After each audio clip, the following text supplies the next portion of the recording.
জয় গুরু। মানুষ হতে গেলে গুরুর শাসন মাথা পেতে নিতে হয় কেন? কথা প্রসঙ্গে শ্রী শ্রী ঠাকুর বলছেন, মানুষ হতে গেলে গুরুর শাসন মাথা পেতে নিতে হয়।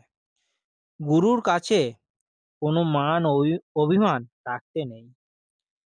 তার বিধি বিধান ও আদেশ যতই কঠোর হোক না কেন, তা প্রীতিপূর্ণ নিষ্ঠা সহকারে পালন করতে গিয়ে প্রবৃত্তিগুলি কবে যে আসে, সেইটাই বড় লাভ। শিবাজি ছিল রাজা, কিন্তু সেই রাজা শিবাজিকে রামদাস কত কৃচ্ছ্রতার ভিতর দিয়ে খাঁটি সোনা করে তুলতে চেয়েছেন।